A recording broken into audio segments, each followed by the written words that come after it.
Menu sahur satset yang anak kosan friendly. Sini merapat. Ini nugget pedas manis cuma 5 bumbu tapi super sedap dan ngenyangin. Kurang cocok apa coba buat sahur? Step pertama, goreng nuggetnya. Kalau gua sih selalu pakai Kanzer crispy chicken nugget yang ada bubble crumbnya. 5 biji aja udah lebih dari cukup. Pastiin digoreng sampai kedua sisinya crispy. Sambil goreng boleh sambil nyicil bikin sausnya. Saus sambal, saus tomat, gula, dan lada. Tambahin air dikit terus aduk rata. Kelar. Lelehin margarin, kalau nggak ada boleh skip kok. Tuang saus yang tadi, masak pakai api sedang besar sampai mulai kental, terus matiin api. Masukin nugget yang udah digoreng, aduk rata, terus tata di atas nasi. Boleh tabur daun bawang lagi kalau mau, kalau nggak juga nggak apa-apa. And you're done. Ini pedesnya santai, nggak lebay. Udah harum, gurih, meaty, dan fix kenyang. Udah, mending cepetan recook. Bukan mau bikin kolak, tapi kayak toast. Tenang, gak kalah enak. Coba dengerin nih.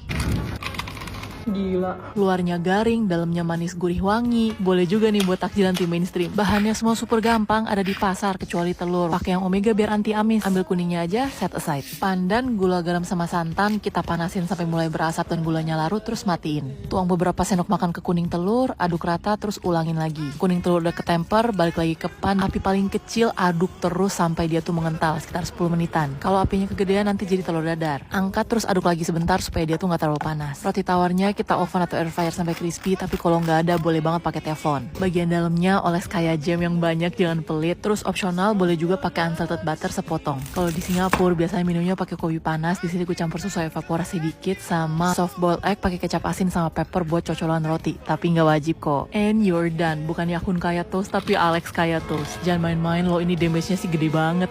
Kayaknya ini jadi resep satset terfavorit gua so far di tahun 2024. Serius, gua gak bohong, rasa seenak itu padahal gak ribet. Gue tuh lagi demen banget sama sambal embe, jadi kita sulap aja jadi full meal yang super sedap. Cabenya terserah mau seberapa banyak, suka hati aja. Jangan lupa terasi biar makin nampol.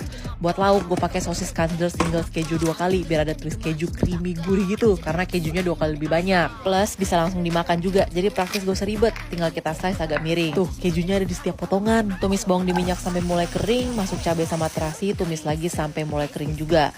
Kalau mau buat sahur, part ini bisa dicicil malam sebelumnya. Besok paginya tinggal orak-arik telur, tuang sambelnya, terus masuk sosis.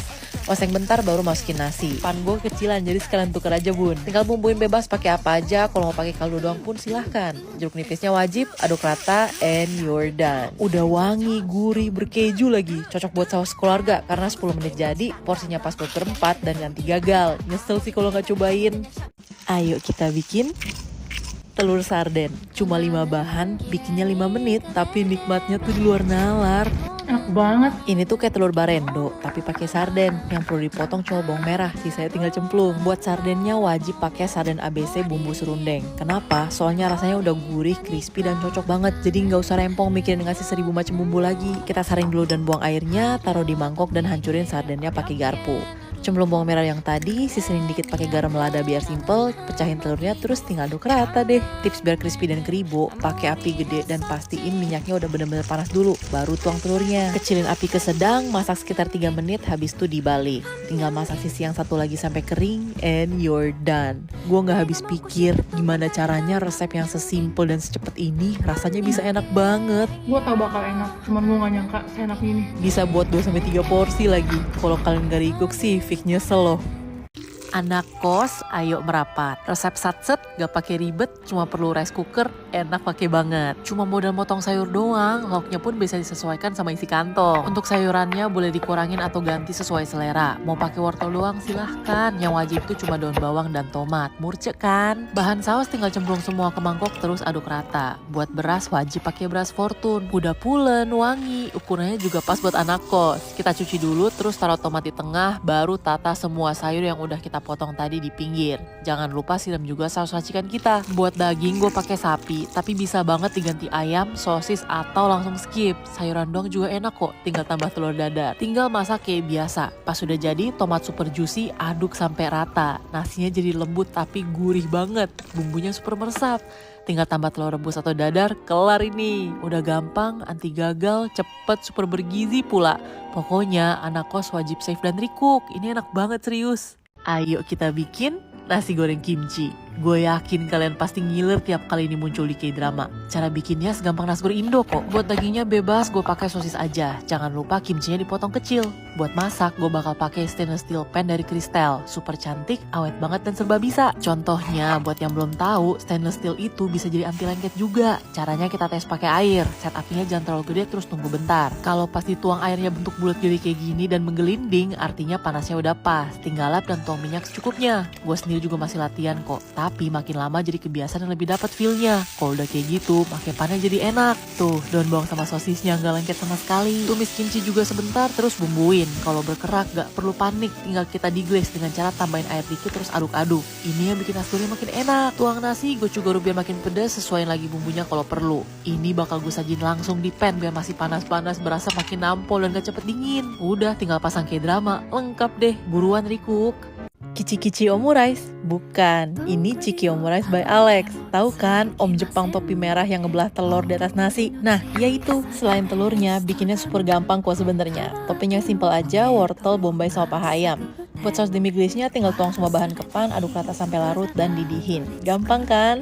Biar kayak nasi Jepang, gue pakai beras Fortune Premium yang super wangi dan pulen. Dia ini diproses pakai teknologi Jepang. Tinggal kulkasin semalam terus dipencet-pencarin dulu biar nggak gumpal. Tumis bombay sampai harum terus masukin wortel. Tumis lagi sampai wortel mulai lembek terus masukin ayam. Kalau udah mateng, masukin sayuran pilihan kalian. Gue pakai jagung sama kacang polong biar warnanya cakep. Tuang nasi Fortune-nya, saus demi glaze dan bumbu sedikit terus aduk rata. Untuk telur, kalian bisa bikin telur dadar atau omelet biasa yang ceper, terus langsung ditaruh di atas nasi. Tapi kalau mau ekstra bisa coba bikin kayak gue. Ya agak sulit tapi silahkan dicoba. Tata di atas nasi, siram lagi saus demi glaze, garnish pakai parsley, and you're done. Gak perlu terbang ke Jepang, bisa banget kalian bikin di rumah. Gue jamin semua bakal suka. Mini churros pakai coklat filling. Ide jualan mantap gak tuh? Dijadiin cemilan di rumah juga nikmat kok. Tenang, bikinnya juga gak susah itu. Tinggal masukin mentega, gula sama air ke pan. Kalau udah mendidih heboh, matiin api, tuang terigu dan aduk rata. Kita nyalain lagi apinya bentar, aduk adonannya biar terigunya mateng, terus kita dinginin dulu sambil kita bikin isiannya. Lelehin mentega, masukin terigu, kita aduk dan masak bentar, terus tuang susu perlahan sambil diaduk. Biar satset gak ribet, gue bakal pakai Indomilk kental manis. Buat bahan bikin kue bisa, jadi campuran minuman bisa, jadi topping buat makanan atau minuman juga mantep. Mereka ada packaging terbaru untuk Indomilk Creamy Original dan Indomilk Swiss Choco. Langsung tuang Indomilk Swiss Choco terus aduk rata dan dinginkan. Balik ke churros, pecahin satu telur, aduk rata terus diulang lagi. Kalau teksturnya udah mantap dan gak terlalu kering, masukin ke plastik segitiga. Kita pakai squid yang lumayan besar terus langsung semprot ke minyak sambil digunting. Kita masak pakai api kecil sampai keemasan. Pas masih panas, langsung gulingin di gula yang udah dikasih kayu manis. Ambil sedotan besi, kita bolongin tengah churros terus semprot isiannya ke dalam. Drizzle lagi Indomilk Swiss Choco and you're done. Luarnya lembut dan light, dalamnya creamy coklat. Emang cuma Indomilk Swiss Choco yang bisa bikin enak gini. Yuk langsung check out Indomilk kental manis di minimarket dan supermarket terdekat. Bukan gosong, tapi emang sengaja digosongin. Bikinnya cuma literally aduk-aduk, panggang, tinggalin suar. Ayo kita bikin Bath-burn cheesecake. Serius deh, ini cocok banget buat kalian yang baru belajar baking. Cream cheese yang udah gak terlalu keras, masukin ke mangkok biar gampang aduknya. Gula, garam, vanila, aduk rata. Habis itu kita lanjut whisk sampai gulanya tuh bener-bener larut, gak kelihatan lagi. Boleh pakai mixer, boleh pakai whisker biasa manual kayak gue. Nah, kalau gulanya udah larut, baru kita masukin telur satu persatu dan kita kocok. Lanjut kita masukin terigu dikit aja, boleh diganti maizena juga kalau mau, terus aduk lagi. Terakhir masukin whipped cream cair terus aduk lagi. Udah gitu doang. Baking papernya nggak usah rapi-rapi, diuak-uak aja masuk ke loyangnya, tuang adonan, jangan lupa di tap-tap biar nggak ada bubble, terus tinggal kita panggang, boleh pakai oven, boleh pakai air fryer. Yang penting jangan dikukus soalnya nggak bisa gosong. Tapi jujur li, emang punya gue tuh agak kegosongan, makanya itu gue tukang masak ya, bukan tukang baking. Tapi tenang, ini nggak gagal, cuma tinggal di scrape aja bagian yang super gosongnya, terus tinggal dimakan kayak biasa. Tetep enak kok, ini dewa banget. Panggil gue Bang Alex karena nasgor merah ini rasanya beneran kayak bikinan abang-abang. Hujan-hujan gini tuh makan nasgor ada kenikmatannya sendiri. Sering banget gue pesan pas kecil di Surabaya. Langsung potong semua bahan buat topping bebas, gak perlu ngikutin gue. Kebetulan gue kemarin gak jadi masak, tapi udah terlanjur bikin nasi. Gak masalah karena gue pakai beras Fortune Premium yang pulen dan wangi. Walaupun disimpan di kulkas, nasinya tetap empuk tapi gak lembek, jadi bisa buat nasgor. Tumis bawang sampai harum, pinggirin terus orak-arik telur. Bakso dan sosis masuk, tumis sampai matang, terus lanjut sawi. Kebetulan ternyata pan gue kecilan, jadi kita pindah dulu bun. Nah lanjut masuk nasi dan bumbu-bumbuan. Kalau nasinya udah kepecah-pecah dan bumbunya udah keaduk rata, barulah kita masukin saus tomat merah legendaris yang buat nasi goreng. Tinggal aduk-aduk lagi sampai rata, wangi dan merah, and you're done. Pakein telur ceplok, acar, dan bawang goreng. Dingin-dingin gini, makan pas masih berasap. Damage-nya maksimal sih. Please banget, kalian pokoknya wajib recook lah.